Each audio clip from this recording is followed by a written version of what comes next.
Sa tala ng DOH na nakalap ngayong 4 o'clock ng madaling araw, ikatlong araw po ng Enero 2026, meron na pong 655 na kaso ng firework-related injuries sa bansa. Mahigit kalahati o 351 po rito ay kabataang edad 19 na taong gulang pababa. Lahat po ng kaso nagtamo ng iba't ibang paso at sugat sa iba't ibang parte ng katawan. Kaugnay nito, 19 o 19 po sa mga biktima ang naputulan ng daliri o kamay sa iba't ibang uri ng paputok. 11 ay menor de edad. Isang 4 years old naman po ang pinakabata na naputulan ng 4 na daliri sa kanyang kamay matapos na masabugan ng hindi pa matukoy na uri ng paputok. Mga hindi matukoy na paputok ang pangunahing sanhi ng pinsala na sinundan po ng legal na kwitis at illegal na 5-star. Naobserbahan man ng kagawaran ang 20% na pagbaba ng kaso, ikinalulungkot pa rin ng DOH ang sinapit na mga nagpaputok at aksidenteng nasabugan ng firecrackers. Kaugnay nito, nagpaalala naman ng DOH na kung naputukan o paso o sugat dulot ng paputok, agad na magtungo sa mga ospital para libreng makapagpabakuna at maiwasan ang banta ng nakamamatay na tetano, lalo pat 8 hanggang 21 araw bago lumabas ang sintomas nito. Sinasigla!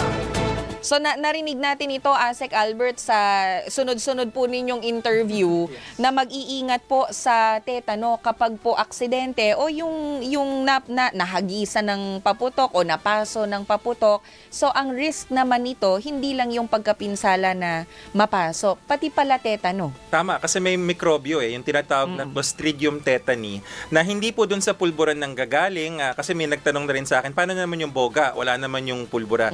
Yung problema ho kasi pag naputol or nasira yung ating balat, pwedeng pumasok dyan yung mikrobyo. At 3 to 21 days yung incubation period. Hindi nyo makikita yung sintomas, lalabas lang yan siguro mga sa ika-8 araw. Ayaw natin mangyari yon, maiiwasan yon. Si Sec Ted, isang emergency medicine na physician yan. Siguro Sec, ano bang mga sintomas nakikita natin dun sa tetano at ba't siya nakamamatay?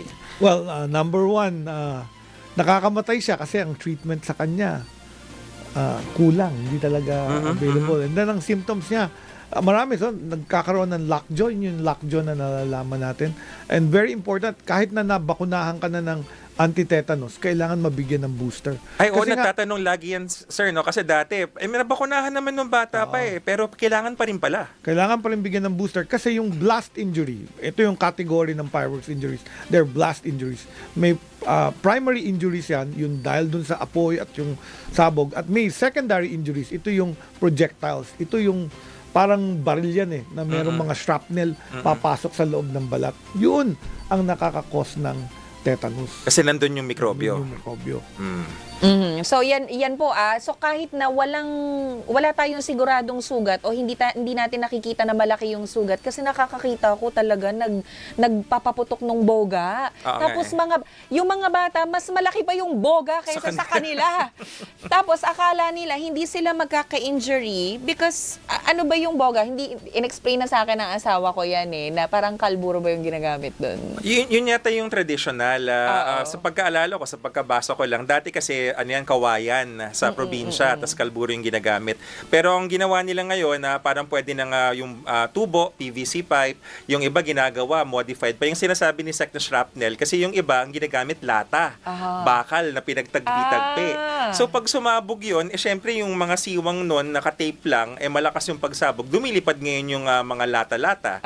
At yun yung pwedeng makahiwa, o kaya pwedeng maliliit na pira-piraso na papasok dun sa balat, or hindi mo mapapansin, yun yung sinasabi ni Sec Ted na andun at nakasakay dun yung mikrobyo, kaya dirty wound yung tawag nila. So akala nung mga tao, minsan, kahit wala silang malaking sugat, Na may dugo. may dugo, yung maliit lang, akala nila hindi delikado. Delikado pala yon, pwede kang matetano. Yes, at yung sinasabi ni Sec Ted na naninigas, kasi remember, mga muscles yan pwedeng sa ating panga, pero pati yung mga muscles ng paghinga, Maaapektuhan yan eh. So ayaw nating mangyari yon, kaya yung booster shot ng tetano na available naman sa ating mga ER, dapat kunin natin. Okay. So, pero ako gusto ko marinig kay Sec yung statement na illegal at saka illegal. Ay, oo nga. Malinaw yon. Ayaw ng DOH yon. Illegal o illegal na paputok. Pero ano po ang koordinasyon po natin lalo na sa PNP in preparation for the coming 2027 naman? Kasi dapat as early as now. Hindi kasi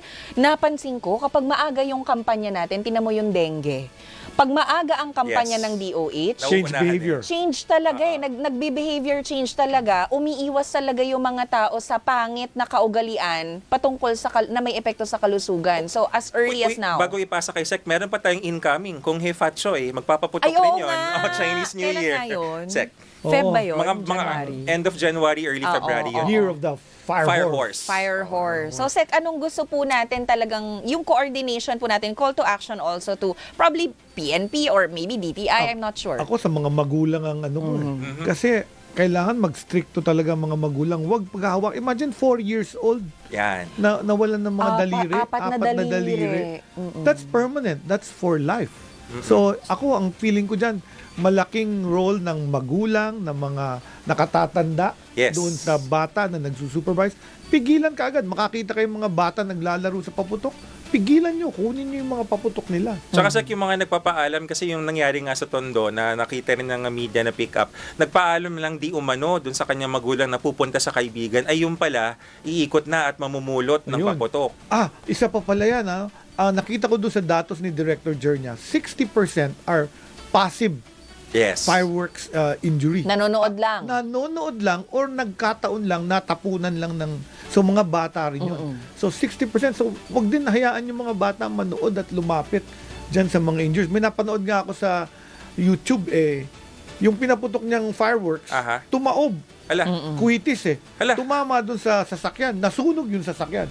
Buti walang nasaktan na tao. Pero madami talagang pwedeng mangyari with the fireworks. At yan, Sek, yung kampanya natin na sinasabi na dapat sana merong designated area o kaya mas maganda yung community fireworks. Correct. Hindi dapat sa bahay ginagawa ang paputok. Correct. So yan po, whole of society approach po ulit tayo para sa pagbaba po. Bumaba na 20%. 20% po significant decrease yung ating firework-related injuries. Pero hanggat may namamatay, hanggat may napuputulan ng daliri, hindi po magiging masaya ang DOH sa datos na yan kahit na bumaba pa. So iligtas po natin lalo na yung mga kabataan. Biruin nyo po yung 4 years old na naputulan ng 4 na daliri.